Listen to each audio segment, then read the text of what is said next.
और मैं स्पष्ट रूप से आपको बताना चाहता हूं 152 सीटों में से 110 से ज्यादा सीटें भारतीय जनता पार्टी जीतने जा रही है। इसका मतलब है कि दूसरे चुनाव चरण को मिलाकर हम प्रचंड बहुमत के साथ बंगाल में शुद्ध रूप से भारतीय जनता पार्टी की सरकार बनाने वाले हैं। तो 5 तारीख के बाद अंग, बंग और कलिंग तीनों जगह भारतीय जनता पार्टी का शासन होगा, कमल का शासन होगा। আমি আপনাদের বলে দিয়ে যাচ্ছি তৃণমূল কংগ্রেস কাল সেঞ্চুরি পার করে দিয়েছে। আর 10 দিন মিলিয়ে নেবেন। ভোটের বাংলায় প্রথম দফার যুদ্ধ শেষ, আর প্রথম দফা মিটতে না মিটতেই বড়সড় ভবিষ্যৎবাণী করে দিলেন তৃণমূলের সেনাপতি অভিষেক বন্দ্যোপাধ্যায়। শুক্রবার জগৎবল্লভপুরের নির্বাচনী সভা থেকে বিজেপিকে সরাসরি হুঁশিয়ারি দিয়ে তিনি বলেন, তৃণমূল কালই সেঞ্চুরি পার করে দিয়েছে, 10 দিন পর ফল বেরোলে মিলিয়ে নেবেন। আমি আপনাদের বলে দিয়ে যাচ্ছি তৃণমূল কংগ্রেস কাল সেঞ্চুরি পার করে দিয়েছে। আর 10 দিন মিলিয়ে নেবেন। রাজনৈতিক ভবিষ্যৎবাণী করে জয়ের বড় দাবি করেন অভিষেক। রাজনৈতিক মহলে অভিষেক বন্দ্যোপাধ্যায়ের ভবিষ্যৎবাণী নিয়ে চর্চা নতুন নয়। প্রথম দফার ভোট শেষ হওয়ার পর বিজেপির অন্দরে ছটফটানি শুরু হয়েছে বলেও শুক্রবার কটাক্ষ করেন তিনি। তার দাবি, হার নিশ্চিত বুঝেই এখন গেরুয়া শিবিরের নেতারা সাংবাদিকদের ফোন করে খবর চালানোর অনুরোধ করছেন। আমি রাজনৈতিক ভবিষ্যৎবাণী করি না, কিন্তু যখন করি মেলে।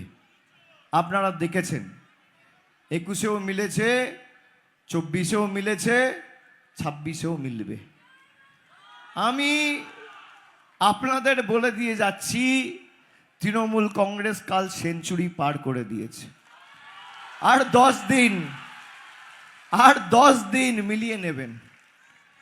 যারা এখন ফোন করে বিভিন্ন সাংবাদিকদের বলছে, আরে হাম লোগ কা খবর চালাও, ये बोलो वो बोलो, যারা বাংলায় এসে বলেছিল 23 তারিখ বাঙালিকে ঘরে ঢুকিয়ে দেবো, 29 তারিখ বাঙালিকে ঘরে ঢুকিয়ে দেবো, বাংলার মাটিতে আমাদের এলাকায়, যেটা আমাদের জন্মভূমি, আমাদের কর্মভূমি, যেখানে আমরা থাকি, আমরা বেড়ে উঠেছি, ঘরে থাকি, সংসার করছি, সেই মাটিতে গুজরাটের গুন্ডারা এসে বলছে উল্টা করকে লটকা দেগা।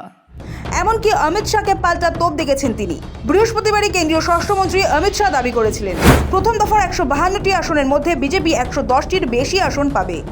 নাম না করে শাহকে পাল্টা বিঁধেছেন অভিষেক।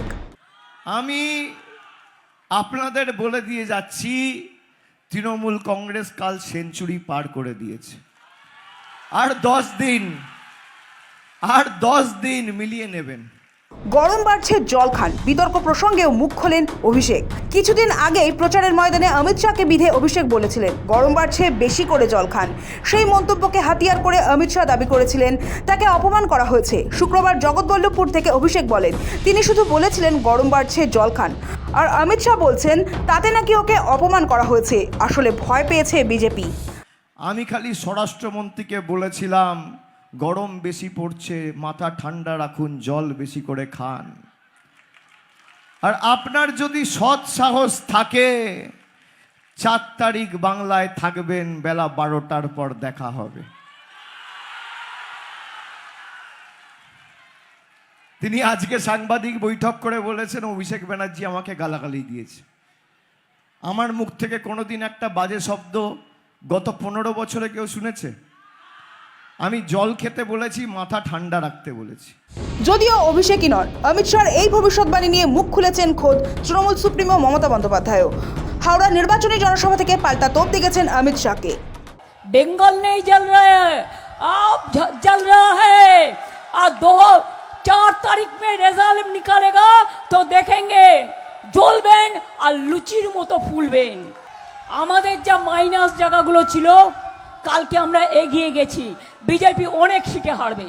এবারে মনে রাখবেন যা সিট ছিল তার অর্ধেকও পাবে না।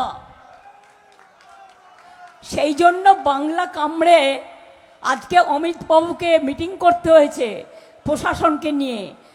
ভয় দেখাচ্ছেন সবাইকে। কাকে ভয় দেখাচ্ছেন?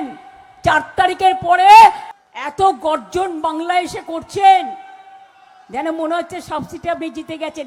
ঘেচু, আলিপুরদুয়ারে গোল্লা, কুচবিহারে গোল্লা, উত্তর দিনাজপুরের গোল্লা, দক্ষিণ দিনাজপুরের গোল্লা, মালদায় গোল্লা, মুর্শিদাবাদে গোল্লা। রেজাল্টটা বেরোলে মিলিয়ে নেবেন। এত গর্জন করছেন না, এই গর্জনের কি ফল হয় আপনাকে আমরা আগেও দেখেছি। সারা দেশটাকে বিক্রি করে দিয়েছেন। সব মিলিয়ে 26-এর ভোটে নজিরবিহীন পরিসংখ্যান দেখেছে বাংলা। ভোটদানের নিরিখে বাংলায় সর্বকালীন রেকর্ড।